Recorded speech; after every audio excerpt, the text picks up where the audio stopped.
मोडणारे ते म्हणलं तुझ्या पाया पडतो आमच्या घरी या चला. आता त्यांचा राजवाडा तिकडं एक कार्ट गेलं मधून पळत ते गवळण पुढं गवळी माग तिचे 3 पाऊल पडले ह्याचे 8 पाऊल पडायचे. ते म्हणला ही अगोदरच्या जन्मीची माझी चांडाळी नासन वैरी नासन काही गरज होती का ह्या पोराच्या नादी लागायची. मोठ्याचे पोरं असते काही गरज आहे का. असं करीत करीत दरवाज्यात गेल्यावर कृष्णाने सांगितलं आता गाठ सोड. आणि एक गाठ आहे तुम्हाला कळली का नाही कळली आता ऐका शेवटची गाठ सांगतो. चालू आहे फोनवर आमच्याकडे जरा वेळ झालाय ते महाराज बी सोडी नाही गावच या असू द्या. आता ऐका सगळ्याला विनंती करतो ऐका एक करा इथून पुढं गाठी कोणत्या सोडायच्या एका वाक्य सांगतो. एक डॉक्टरकडे गेलं डॉक्टर साहेब माझी आतली गाठ काढायची. डॉक्टर म्हणलं झोप झोप खाटावर झोपलं स्कॅन केलं सोनोग्राफी केली MRI केला कुठंच काही दिसलं नाही. डॉक्टर म्हणले काही नाही जा. मग ते म्हणजे पैसे तर घ्या 11,000 रुपये बिल घेतलं आणि निघालं. मग ते जाता जाता पेशंट म्हणलं गाठ कुठे ते म्हणले तू नाही साधले गाठीचा मी नाही कळलं. शरीराला गाठी असावा पण मनाला गाठ नसावी. आणि ज्याच्या मनाला गाठ आहे त्याची प्रगती होत नाही बरं का. ज्याच्या मनाला गाठ नाही त्याची प्रगती झाल्याशिवाय मनात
मोकळ्या झाल्या होत्या म्हणून कृष्ण आवडायचं. तरी पेंद्याने एक दिवस दुसरा गट काढला. आता गट बिट तुम्हाला देण्यात येईल लगेच. ते म्हणला बदलायचं मला नाही जमत बदलल्याशिवाय मुख्यमंत्री होतच नाही म्हणला. आणि कृष्णाने सगळे गोपाळ नेल्यावर पेंद्याने असे डोळे टाकले. सगळे मुलं बाहेर आले आणि पेंद्या सुद्धा टाकला जिथून दूर निघते तिथे. गवळणी उठल्या गवळणी पाहिलं चोरी झाली चोरी झाली चोरी झाली. ते म्हणजे चोरी झाली कशाची काय इथं उभा आहे. तंगड्या दिसल्या अशा गवळणी आल्या काटे घेतल्या दना दन काटे मारायच्या पायावर. ह्या पेंद्यानं जेवढं खाल्लं तेवढं खाली आलं. ते म्हणला कृष्णा मला सोडव. ते म्हणला माझ्या विरोधात प्रचार करशील का. ते म्हणला नाही. मग माझा प्रचार नाही म्हणला तुझ्याच बाजूने राहतो तुझाच झेंडा घेतो आयुष्यभर तुझी स्तुती करतो पण मला याच्यातून सोडवलंय मारते. हे सगळं ऐकलं आणि तोच पेंद्या पुन्हा कृष्णाच्या बाजूला आला. त्याला म्हणायचं संदेहाच्या. आणि सगळ्याला विनंती करतो शेवट एक बोलतो जे कीर्तन समाप्त लई वेळ घेत नाही तुम्हाला मला माफ करा. कृष्ण शेवट त्रास द्यायलाय म्हणून एकांत काय केलं माहिती स्वतःचे बायका पोरं घेतले बैलगाडीत टाकले म्हणले चला गाव सोडून जाच. एका गवळणीने सांगितलं आल्या 5 गवळणी 5 रंगाचा पहिले आणि धावणी त्यानं ग बाई एक बाई आवडची तर हरी तुझा दारी झोपला होता आणि हे आनंद त्यानं टाकाचा डेरा फोडला. हे सगळं ऐकल्यावर ते एक म्हणलं बस गाव सोडून जाच. पण त्यानं सगळे लेकरं बाळ गाडीत बसवले बैलगाडी घेऊन निघालं. असं कोसाईकडे गेल्यावर त्या बाईला तहान लागल्यामुळे ती म्हणली मालक तेवढं पाणी तरी द्या प्यायला. ते म्हणलं पाणी आणतो बैलगाडीकडे ध्यान ठेवती गेलं पाणी आणाय तेवढ्यात त्याची पत्नी त्या गाडीत बसलेली. ह्या कृष्णानं त्याचंच रूप घेतलं तांबे हातात घेतला पाण्याचा आलं गाडीत पाणी प्यायला दिलं त्या गाडीत बसलं बैलगाडी घेऊन निघाल. जे खरा नवरा होता ती इकडे हिरीवरच होता. ते रोडला आलं तर आपली बैलगाडी कोण हाकत आहे म्हणून जोरात पळायला लागलं. आता हे सारखा ती सारखं त्या गवळणीने मागं पाहिलं तर ही बी पप्याचा बाप आहे. गाडीत बसलं तर ती पप्याचा बाप दोन्ही सारखे दिसायले ना. महाराज ती गवळण म्हणली, हे देवा काहीतरी कर, माझ्यावर उपकार कर. हे दोघ जण आले एकत्र, दोघांनी एकमेकाला उचलून आपटायला लागलं. दोघांचे भांडण सुरू झाले. दोघांनी ठरवलं, थांबा, चला पाटलाकडे. पाटील म्हणजे कोण? नंदराजा. म्हणले गावात भांडण मिटतो. नंदराजा असं खास होतं, हे म्हणले भांडण मिटवायचंय. सगळेजण म्हणायचे दोघं बी, माझे बायका पोर आहेत, माझे बैलगाडी, माझा पसार आहे. आता हे सगळं चालू होतं. महाराज त्या कृष्णानं असं काही केलं की त्या नंदराजाला वाटायला लागलं हा कृष्णाचा असं, आणि हा म्हणजे उलट व्हायला लागलं. महाराज कृष्ण काय म्हणलं माहिती, असं करा, काहीतरी निकाल द्या. ते म्हणजे काही नाही, बघा ह्या मंदिराच्या शिखरावर जा आणि वरून जो उडी हानी त्याचे बायका पोर. कृष्ण गेला वरून, हानली उडीन काय, पण ज्याचे खरे बायका पोर होते ते म्हणलं पाटील एक तर लोकांना मिळाल्या, मला बायको मिळाली, लेकरं मिळाली, पण आता अवघड झालं. मी परत गावातून जात नाही, मिळाली तर बघन कुठं, नाही तर चाललो निघून. हे डुप्लिकेट होतं, ती बायका पोरं माझे म्हणायचं ना, आणि जे खरं होतं ते निघाल्यावर नंदराजा म्हणले इकडे ये, फक्त आता गावातून जाऊ नको, हे तुझेच बायका पोर आहे. त्याचा अर्थ नंदराजाला सुद्धा कळत होता आपला पोरगा कसा आहे. पण हे सगळ्या पुढे ऐकल्या आणि मग यशोदेनं सांगितलं गावातून घराने जास्त येणे, इथून पुढे एक कर, इथं नको राहू, कुठं जा, शाळेत जाय. तुम्ही काय घेऊन तारे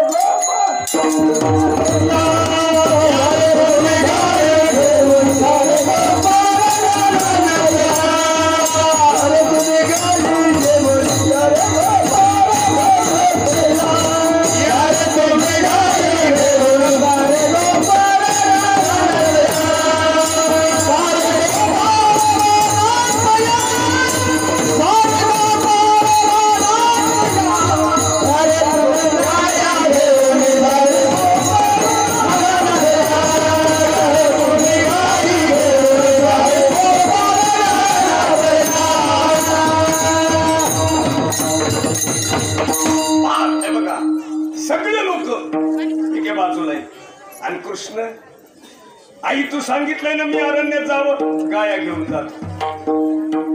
अरण्यात गेल्यावर काय साधा खेळ होता का? आता महाराज आपण लपंडाव खेळलेले, पण एवढे खेळ खेळले, एवढे खेळ खेळले. हमामा पोरा हमामा, हमामा पोरा हमामा, घुमरी वाजे घमामा, हमामा पोरा हमामा, घुमरी वाजे घमामा,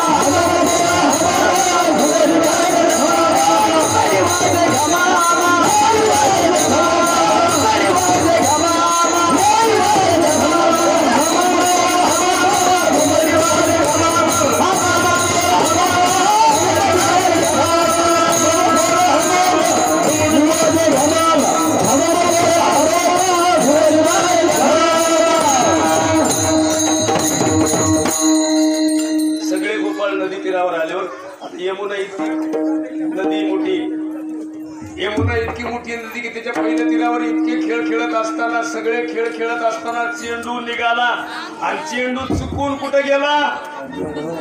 यमुनेत गेला. यमुनेत गेल्यावर बरेच पोरं पळत घरी आले. ए सोदामाई, तुझा कृष्ण यमुना डोई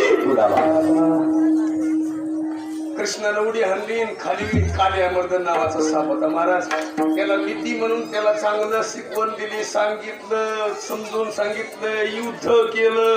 लाल रक्त निघालं. रक्त निघाल्यावर यमुनाच्या तीरावर जी यशोदा उभी होती तिनं 2 पाऊल पुढे टाकावं का 2 पाऊल माग? देवाची आई सुद्धा 2 पाऊल मागे सरकत होती. लाल रक्त झाल्यावर मागे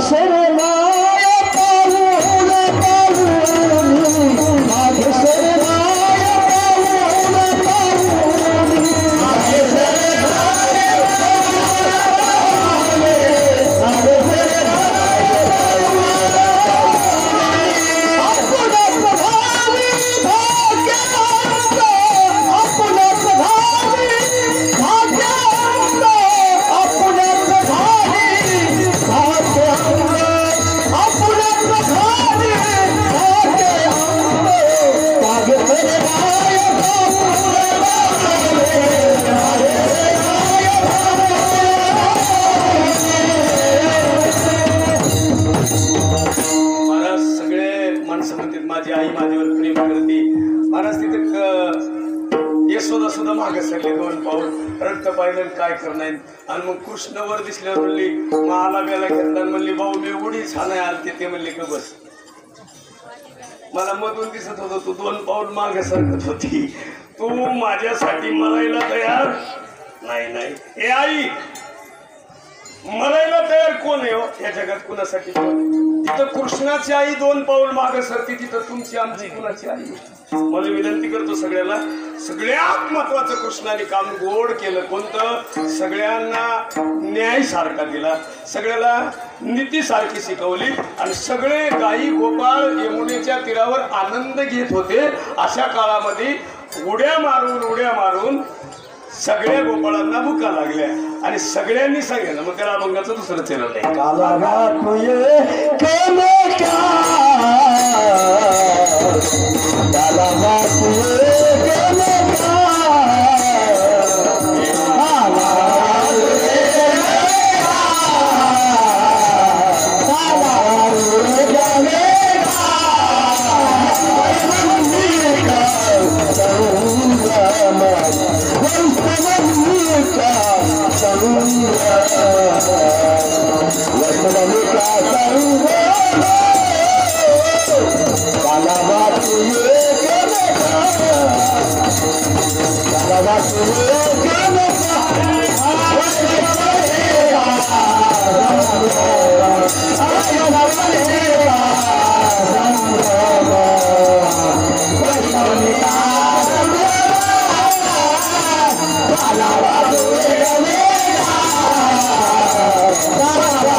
मला एकला सांगितले राधाकिशन महाराज म्हणले बाबा एकला.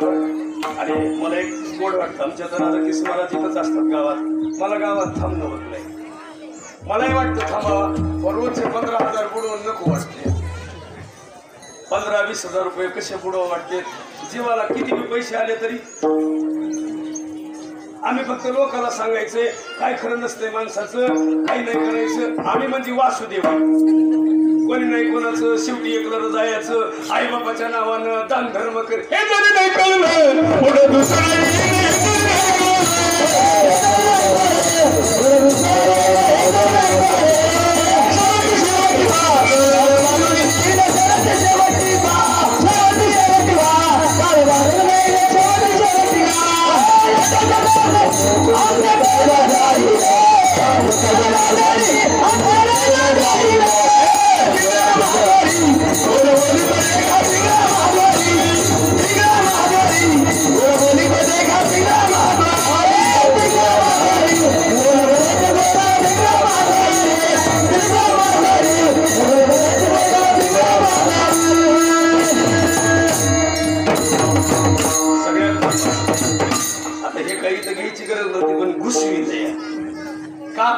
उत्तर कळलं. सगळं कळत पण हे जरी नाही कळलं सरत शेवटी काळ बांधून नेईल सरत शेवटी शेवटला एकच आहे. एका जनार्दनी आमचे काय बघाईल. विनंती करतो सगळे गोपाळ एकत्र आले. सगळ्या गोपाळांना उभा केलं. कृष्ण बाबा मध्ये उभा राहतात. विको कमी करवा. सगळ्या गोपाळांना प्रत्येकाला सारखा प्रसाद दिलाय. गरीबाचं मोठ्याचं श्रीमंताचं असं काही बघितलं. सगळ्यांना सांगितलंय पोटभर प्रसाद खायचा. पुन्हा कृष्ण म्हणले माझी असेल तशी सिदोरी आणा. आता कुठून आणायची? कृष्ण म्हणले गोपाळ म्हणले तुम्ही श्रीमंताचे आमच्याकडे तशी सिदोरी नाही. फक्त एक करा आम्हाला तुमच्या पदरात घ्या. आणि मग सगळे गोपाळ नम्रतेनं त्यांच्या समोर उभा राहतात आणि हे सगळे जणांना वाटतात. सगळ्यांनी ही वाटल्याच्या नंतर प्रसाद खायच्या टायमाला कृष्ण म्हणतोय खा प्रसाद बाबा पण यमुनेला जाऊ नका. कशाला? ते म्हणले यमुनेला जर गेला तर तिथं बागुलबो आहे. तिथं बागुलबो नव्हता. देव जळी झाले मासे. देव स्वर्गातून खाली आलते कशाला? ही प्रसाद खाला. त्यांना मिळत नव्हतं म्हणून देव इथं आले होते. त्यांना आहे वाजल्यावर पाया पडत असतील का? आमचे चुलते आहेत महाराज ताते. असू द्या सगळ्यांनी चांगलं. तात्याचा एक फायदा कोणता झालाय सांगतो रघुनाथ दादा, ते तिथं माईक लावायचं, तिथलं माईक इथं ऐकाय मिळायचं आणि मी इथं घ्यायचं ते कानात. आणि उभ्या महाराष्ट्रात सांगताना ते आता मला पाठ झालंय. याचा अर्थ जरी चुकून काल्यामध्ये आता बाबांचं कसं आहे, बाबांनी बऱ्याच दिवस बाबांकडेच विद्यार्थी ना सगळे तुमच्याकडे दादा, आपल्या इथले आमचे सगळे विद्यार्थी तुमच्याकडे. आम्हाला स्वाभिमान आहे सगळा, सगळ्यात महत्वाचा खाली वाटोळाचा. सगळ्यांना विनंती करतो, सगळे गोपाळाच्या हातात प्रसाद दिला. सगळ्यांनी सांगितलं एकदा मोठ्यानं बोला, पुंडलिक वरदे हरी विठ्ठल श्री ज्ञानदेव.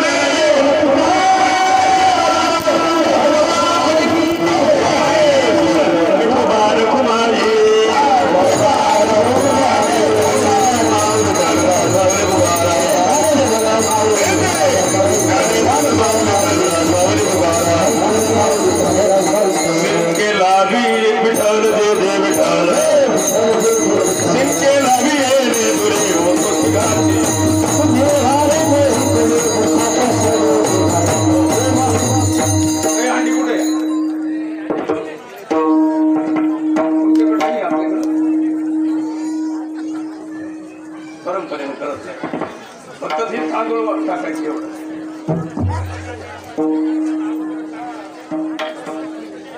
आता प्रसाद द्यायचा. हे कसं बाहेर सगळीकडे कसं असतं, दहीहंडी फोडायची, दहीहंडीचा काला आपण एवढा काला करतो तर दहीहंडी का फोडत नाही? पहिलेपासून परंपरा आहे, नको देवाला राग यायला असो. माझ्याकडून तांदूळ अगोदर गेले असतील तरी अगोदर गेल्यामुळे काही माफी मागायची. आता ऐका, देव आपण देवाला घडविलं कोणी? आपण देवाला बसविलं कोणी? आपण देवाची पूजा कोण करतं? आपण देवाचं नैवेद्य कोण देतं? आपण देवाला काकडं कोण करतं? आपण देवाचं रोज भारी पाठ भजन ती कोण करतं? मग देवाला बनवलं कोणी? माणसाने. आणि माणसाला कोणी बनवलं? देवाने. देवाच्या मंदिराला कुलूप लागले होते तरी आपली रामनवमी चालू. देवाच्या मंदिराला कुलूप लागलं होतं आणि देवळातला देव रस्त्यावर होता काठी घेऊन, पोलिसाच्या रूपानं सगळ्या जनतेला सुखी करत होता. म्हणून देव असा आहे, सर्वासाठी आहे, सर्वा घटी राम देहादी एक सूर्यप्रकाशक सहस्त्र स्मित आल्याचा अभंग निम्मा तसाच राहिला. तरी तुम्ही आता बाह्य प्रसादाची म्हणतात, पण तरी हे अभंग घेऊ. सिंकेला विले दुरी ओपतिलाचे बरी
ऐका, यानंतर समस्त बाहेरून आलेल्या पाहुणे मंडळींना आणि ग्रामस्थ मंडळींना आणि उपस्थित सर्व भजनी मंडळींना एक सूचना आहे, यानंतर महाप्रसाद घेतल्याशिवाय कोणीही जाऊ नये ही ग्रामस्थ मंडळींतर्फे सर्वांना विनंती. ज्ञानदेव तुकाराम.